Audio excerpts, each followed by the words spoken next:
Welcome to the book of Ezra. We've mentioned Ezra in the book of Nehemiah. He's mentioned there in chapter 8 and chapter 12. About as many places in Nehemiah mentions Ezra as the book of Ezra mentions Ezra. Ezra is not really mentioned in the book of Ezra, which we're going to go through here, until the 7th chapter. So the first 6 chapters are a rehash of basically the things that we've went through with Nehemiah and the history of the Jews and Cyrus and so forth. But then it will go into chapter 7, it'll go into the things of Ezra, who was a priest and a scribe who came back early during Cyrus's time. It mentions in Ezra. Now, chronologically, remember, this first 6 chapters is going way back, and then it continues on. It's sort of like something we've already went through, but hopefully it doesn't get too confusing.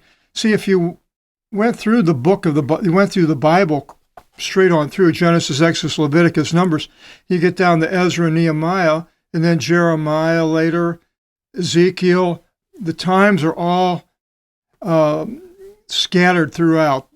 You can have something that happened later at the beginning, and something that happened at the beginning later, and it's very difficult to figure it all out.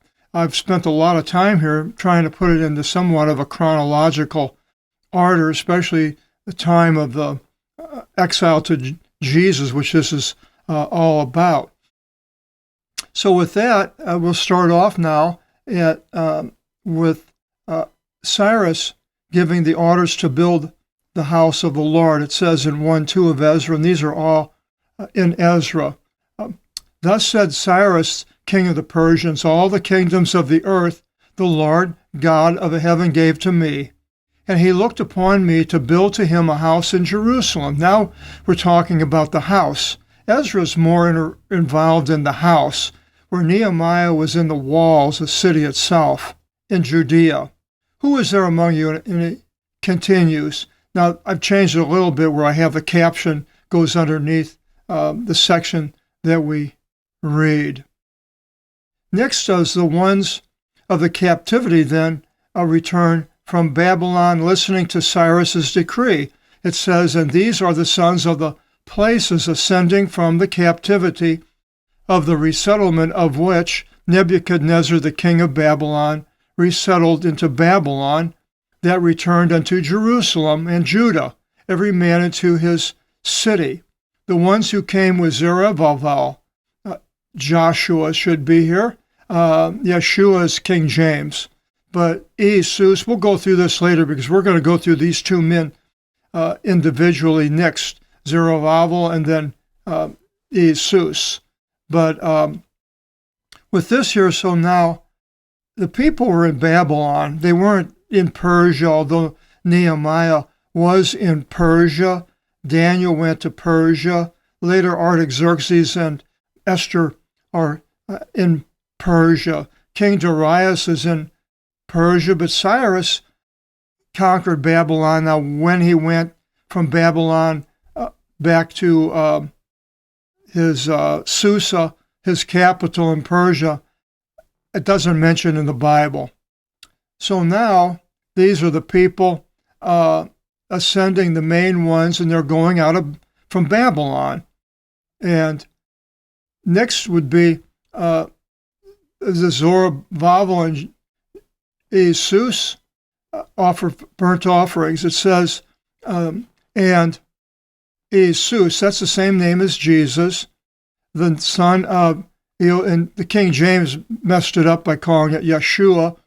Jesus is Joshua, the person of Joshua who fought the battle of Jericho. He's Jesus. I go through all these in the book of introduction to the book of Joshua. We'll go through it more when we get to these people here. So he rose up, and his brothers the priests, and Zerubbabel, the son of Shealtiel, and his brothers, and built the altar of God of the God of Israel, to offer upon it whole burnt offerings, as written in the law of Moses, the man of God. So now they come back. Nehemiah's building the wall. Apparently Zerubbabel and these others are building the temple, and first they built the altar, and then they laid the foundation of the house of the Lord. It says in 3:10, and the ones building laid a foundation to build the house, the temple of the Lord. This would be the second temple. And the priests stood being robed with trumpets, and the Levites, the sons of Asaph, with cymbals. And so this is a big celebration of laying the foundation of the second temple. The third temple was Herod's temple. He built that temple. The fourth temple is us, which says we are the temple of God. And then the next temple it mentions would be when the man of sin enters, 2 Thessalonians. That would be the fourth. And then the fifth, the last temple mentioned, is in Ezekiel, the last 9 chapters, 40 to 49. And there's no temple in New Jerusalem. Jesus is the temple. So, but here the foundation is laid. Then we find when they see this being laid, that many of the people that had come back from Babylon to Jerusalem were in Jerusalem at one time and saw the first temple of Solomon. And it says, and many from the priests and the Levites and rulers of the families, the elders who beheld the first house on its groundwork, and then this house, with their eyes wept a great sound, and many with a shout of gladness to raise up high a sound. And the people were not recognizing the sound of cheering, of gladness from the sound of weeping of the people.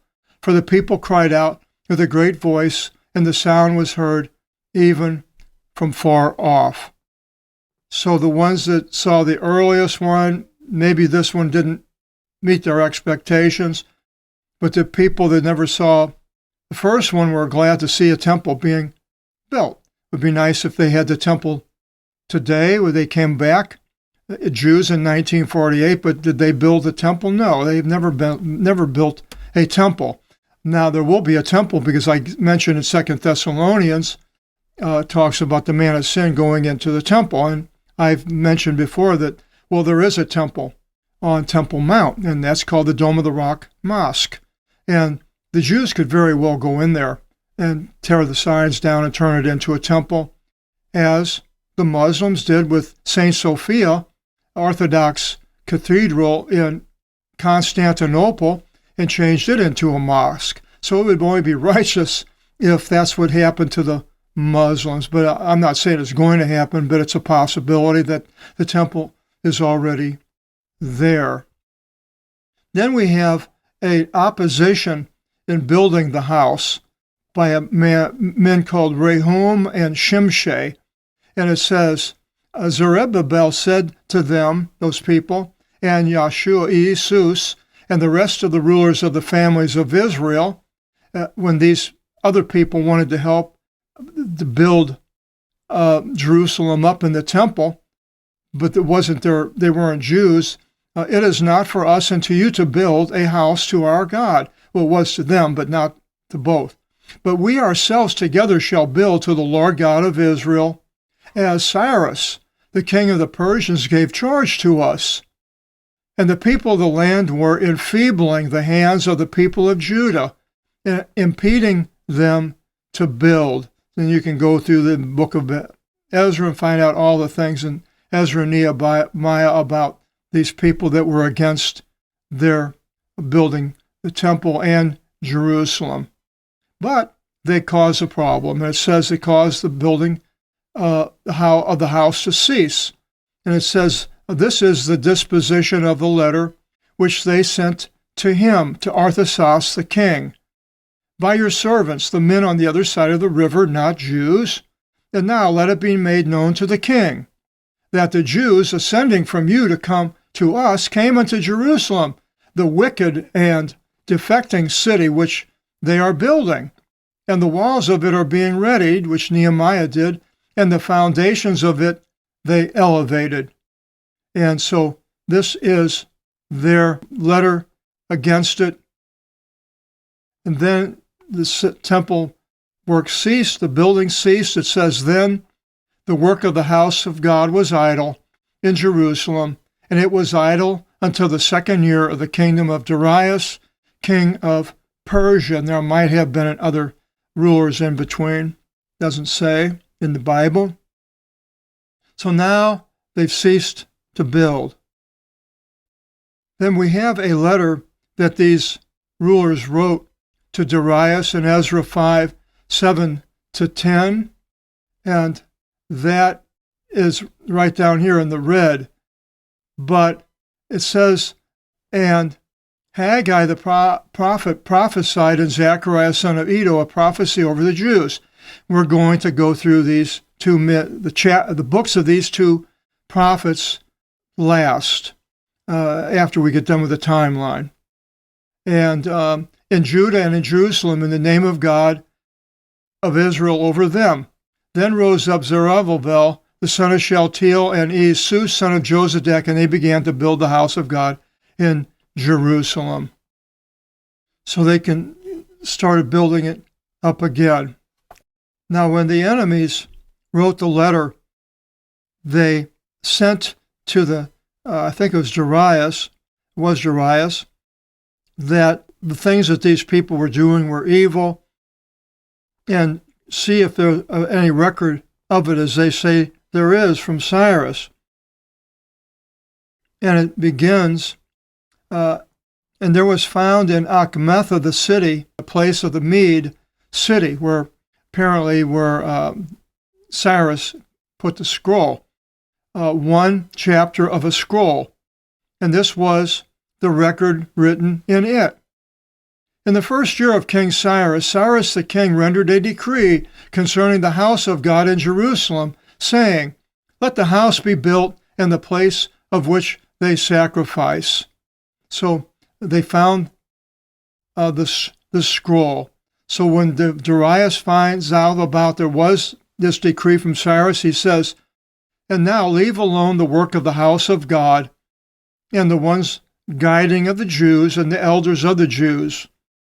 Let them build that house of God upon its place. And by me was rendered a decree to do, through the elders of those Jews, to build that house of God, even from the substance of the king, of the tributes on the other side of the river. So he gives the okay for them to rebuild the house of the Lord. Now we get into the next one is 6, where there's a holiday of the rededication of this temple. And they made the sons of Israel, the priests and the Levites, and the rest of the sons of the settlement, a holiday of rededication of the house of God with gladness. Now, I think it was the last chapter I was mentioning, or Nehemiah, about Hanukkah, which was yesterday here, and 2023. And Hanukkah is built around the Maccabees defeating Antiochus Epiphanes, I believe, restoring the temple and so forth. But it wasn't. It was here. And I mentioned the last one was they had a rededication of the walls, but here we have the rededication of the house, and not only a rededication, it says a holiday. So the holidays in the Bible are not very many in the Old Testament. We have Passover and unleavened bread, tents, and the New Year's and so forth. But here's a holiday of rededication. Where do the Jews today have a holiday of the rededication of the house that was rebuilt by Nehemiah, Ezra? We don't. We have some fake Hanukkah thing that they've invented. And it's really sad that they don't go along with their own word. I can get off of my podium here and preaching against what I see as a disservice to God. Now, we next go into Ezra, mentioning of Ezra, as I mentioned. So now this actually goes back to the very beginning with Cyrus giving the decree. 1 to 6 was the history of how it went all the way down to Darius. But now it goes back and it says, this Ezra ascended from out of Babylon, and he was a quick scribe, smart man, good at it, in the law of Moses, which the Lord God of Israel gave, and the king gave to him, for the hand of the Lord his God was upon him in all things which he sought. So Ezra now, along with Nehemiah, is given things. I think Nehemiah went first, reconnoitered the city, and then Ezra and Zerubbabel, they all come a little bit later, probably not very much longer. Next we have the edict that was given to Ezra to go to Jerusalem. Arthasasta, this would have been Cyrus, king of kings, to Ezra the priest, scribe of the law of the God of the heaven. The matter and the answer be initiated. From me was rendered a decree that all the ones willing in my kingdom, from the people of Israel and priests and Levites, to go to Jerusalem with you, let them go. So Cyrus wants this house to be built. And he furnishes what they need, it says in 720. And for the rest of the need of the house of your God, whatever should be apparent to you to give, you shall give from the houses of the king's treasury. Now Nehemiah took back supplies to rebuild the wall. And then a warning by the king, if anybody tried to stop him. Take heed, lest any should make an attempt against the house of the God of the heaven, lest at any time anger should be upon the kingdom of the king and his sons. So he didn't want bad things to happen. He believed in Kyrios. So he warned people not to come against these men that are coming back. And now they're at the river Ahaha, wherever that was, the children, the sons of Israel with Ezra. And it says, and I called there a fast at the river, in the Greek it's Athue, to humble ourselves before our God, to seek by him a straight way for us and for our children and for all of our property.